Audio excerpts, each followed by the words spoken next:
Next, we're going back to our segment, Nap Time at Hogwarts. So now we're going to review Harry Potter 7, The Force Awakens. Dear, according to... It's called The Deadly Hallows. I know, I put it up on the screen. So, yeah, part 1. Deathly Hallows part Certified 1. fresh at 77% on Rotten Tomatoes and 85% critic score. I believe this is one of the lowest rated ones. Well... Now, is this one of your favorites? I like them all because they're one big story. So I don't really have favorites or not favorites. Okay. There is a lot of parts in this where it's really hopeless though. And it's really depressing. And I find it that they're depressing. trying to show us how desperate things we're getting, I suppose. So I can see that's why people wouldn't like it, because they're running from they don't even know what's going on. So in some of this. I went into this, I was looking forward to this. I'm like, okay, we got 6 movies behind us, okay? 6 movies of build-up. Not that much happening in this series, so okay. Going into this one, I'm like expecting a big fight and lots of stuff to happen, and Ron and Hermione are gonna hook up and just gonna be going at it like crazy, and you know, they're gonna get rid of all these terrible teachers, which they did. It's not a J.J. Abrams movie. There was a fun chase at the beginning. There was a couple of decent jokes in it. There's a lot of just them on the run, and you know, the weird dick guy is back there, Voldemort. And it had some stuff that was entertaining. I was entertained for most of this, and which is better than the previous ones. Because, man, these have just been... I think you weren't paying attention to some of them. This whole franchise is kind of a slow burn. And I don't like slow burn movies, let alone 6 of them that are over 2 hours long. Whew. I really enjoyed it. I really expected more from this franchise. This is a beloved franchise. Things are very bleak in this movie. Yeah, so they're on the run. Trouble. Yeah, so Dumbledore is dead, so now apparently they're on the run because they can't go back to Hogwarts. And these, you know, Nazi-type people have taken over the Ministry of Magic, including the Queen, Imelda Staunton, there. They're killing people, too. Okay. Lots of them, and torturing people. It's really bad. And then the Voldemort guy's at the head of this table, and everyone has to serve him. And some of them aren't too happy about it. The kids are just on the run, and so all of a sudden they find the sword out in the middle of the woods, which is definitely Arthur reference. You'll see definitely more, that's a King Arthur reference. You'll see more about that later on, the sword. See, you shouldn't have to wait until the last movie to find out what's going on in a 8-movie told franchise. You what's going on.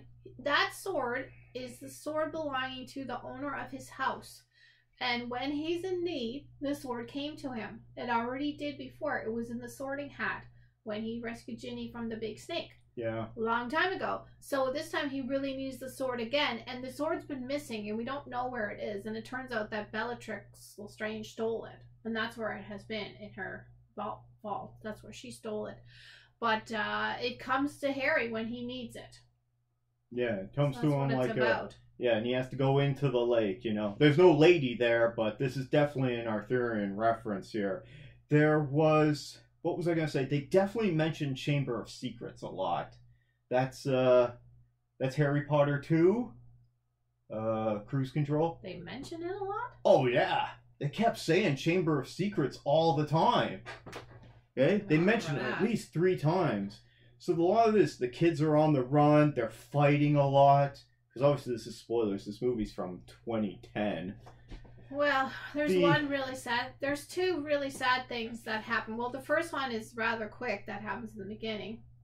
Well, one thing. What was that? Well, lots of sad things. Hermione has to make her parents forget that she ever existed. Yeah, and I was wondering why that was. Christine explained it to me.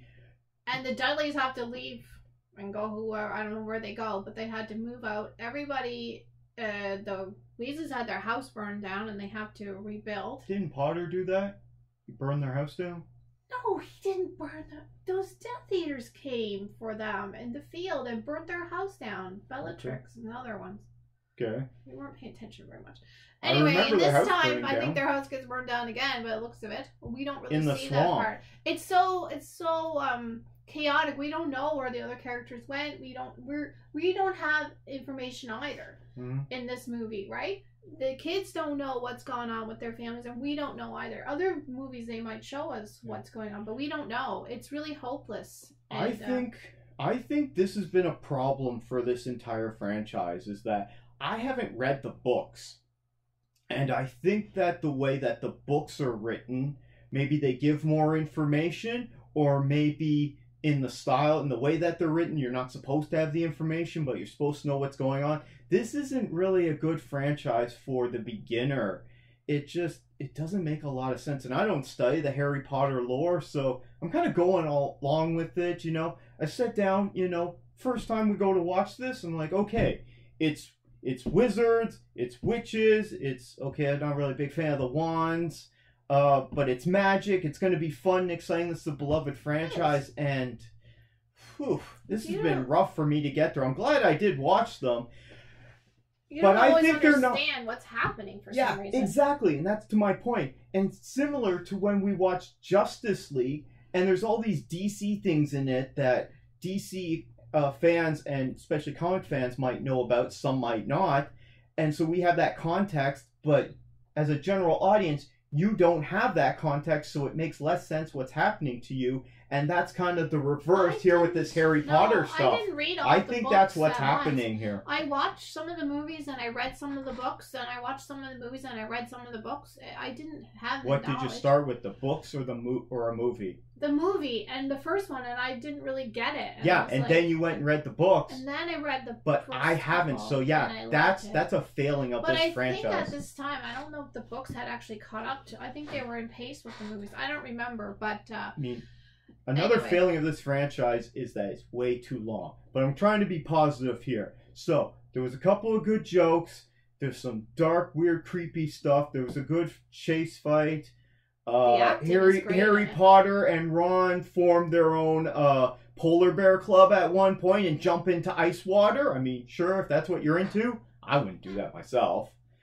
What else is there? There was some good fighting and conflict at the end there, I guess. This one definitely held my attention better. But so even though this franchise isn't for me, I'm gonna stop saying bad things about this. I'm gonna say I'll give this movie a best movie ever, but it's not like I thought it was great. It's like 51 or 52%. What did you think about the ending, about Dobby? Yeah, they killed off Dobby. That was good. Who apparently is being voiced by Toby Jones. Now, he was an annoying character. I didn't know Dobby and this other elf were different. I thought they were both the same character in previous movies. See, because now we see them together. Was the elf of the family of the other family, and Dobby was family? I have no idea. Sirius's the black family. That's Gary Oldman's family. That's why he goes with the house. And Dobby was the Malfoy elf, and Harry freed him, so he didn't have to be a slave to them anymore. Now, Creature, there's nobody left for him. When did Harry free him? He gave him the sock in the hallway. Which when movie Malfoy was that? Was there, like the second movie or something? I must have missed that. That was a long time ago for me. Yeah, you see, you're not always picking up on what's happening. Yeah, because there's so much coming at you, and yet nothing's happening for these movies. I love the movies. Scurry, just getting them now, I think. I'm trying with them. Now, anyway, and there's some more interesting things to come. And there's only one more. In this film, we have people that die. The Aura dies. Dobby dies. We find there's a lot of people being tortured and taken away and disappeared and registered, and we don't see because they don't know what's happening. Ron doesn't even know where his family is, if his family's okay because he has a giant family, and they don't know. They assume their friends are at school, I suppose, but they really don't know. And we see the Malfoy family as well, and we see that Draco, he's not really into this. He just kind of gives Harry his wand. He puts up a tiny fight, but his family's being tortured by Voldemort. Their heart's not really into this, other than the sister, maybe perhaps. But yeah, Weasley, Ron Weasley, or Yeah. that actor, he put on some weight for this, like in a He's good way. big. They're He's growing been working out. And so is Harry Potter. Look at his jawline. They're getting big. Now Emma Watson kind of looks the same to me. She's just getting taller, but the kids are growing up. We only see the other kids very briefly. We see Neville.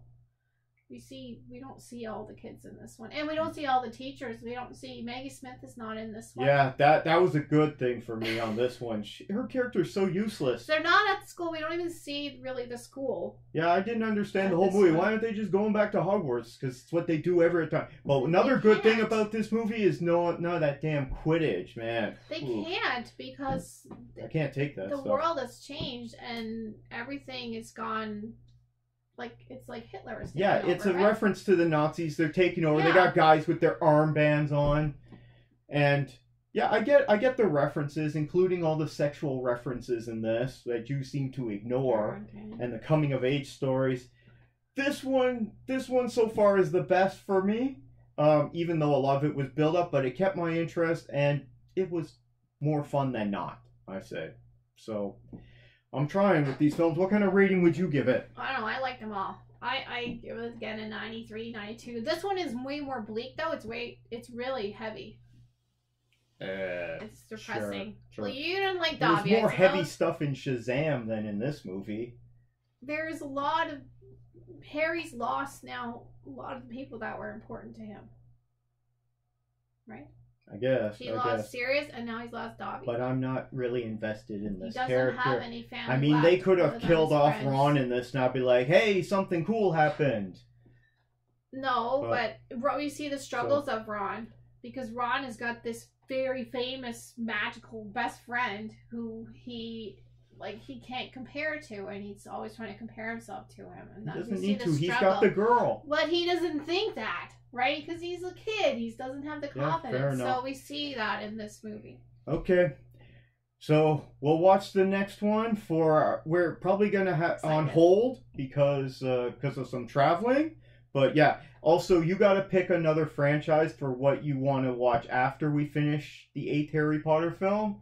You talked about the Tarantino movies or possibly Mission Impossible or something else. However, if you got a suggestion for a film franchise, leave a comment down below or shoot us an email and for Christine to pick next. And maybe it's something that she hasn't seen or something you haven't seen in a long time. And that is another segment of Nap Time at Hogwarts.